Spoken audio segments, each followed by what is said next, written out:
Dans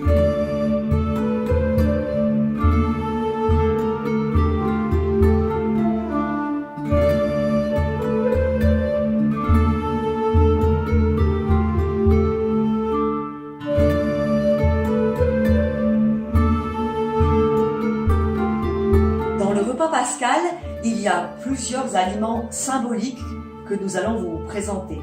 Il y a les herbes amères avec le persil et le réfort, ici sous forme de cantadou. Ces herbes amères représentent la souffrance, les difficultés, les épreuves de la vie. Durant le repas, on trempe un bout de persil dans un peu d'eau salée. L'eau salée qui ressemble aux larmes, qui a un peu le goût de la mer et qui représente justement aussi la tristesse. Et on goûte ce bout de persil trempé dans l'eau salée et aussi un peu de cantadou réfort dans un peu de pain azime.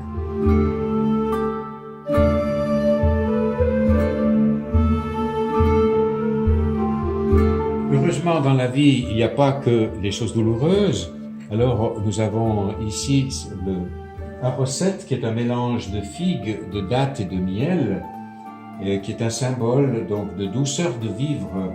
Et puis du céleri, les branches de céleri, qui sont elles un symbole d'attention et d'amour.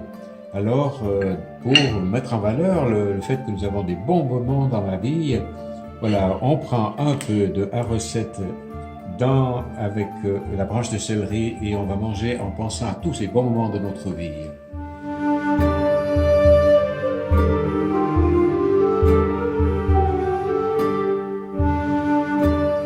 Et voici le pain azime, ce pain de misère qui n'a pas eu le temps de lever quand les Égyptiens poursuivaient les Hébreux qui ont dû partir. Eh bien, on est parti et le pain n'a pas levé. Donc on le fait sans levain. C'est ce pain aussi que Jésus a utilisé lors de sa dernière scène pour donner sa vie sous la forme du pain à manger.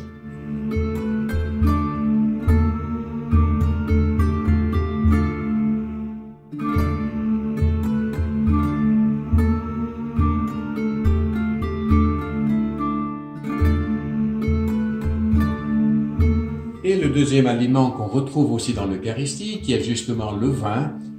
Comme on est en repas en famille, donc on va peut-être utiliser aussi, pour les enfants, du jus de raisin. Donc c'est tout à fait possible.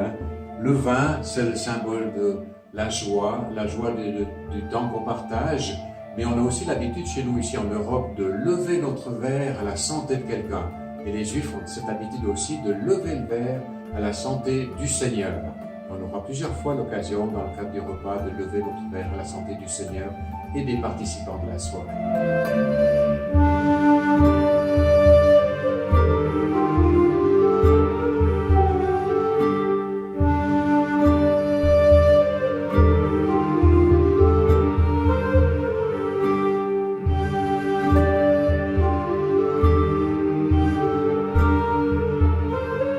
Après les aliments symboliques, vient la partie principale du repas.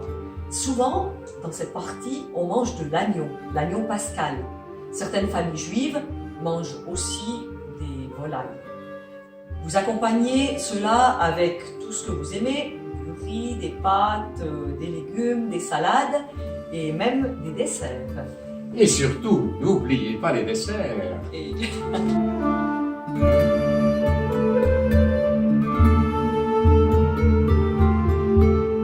éléments encore à vous présenter. On a ici un grand plat avec de l'eau, simplement il y a un linge et simplement donc on se rappelle le lavement des mains et c'est à cette occasion-là que Jésus a lavé les pieds de ses disciples. Et le chandelier à 7 branches, les autres lumières, tout le repas se vit à la lumière naturelle des bougies. Ce chandelier à 7 branches qui représente la lumière et la création avec les 7 jours de la création.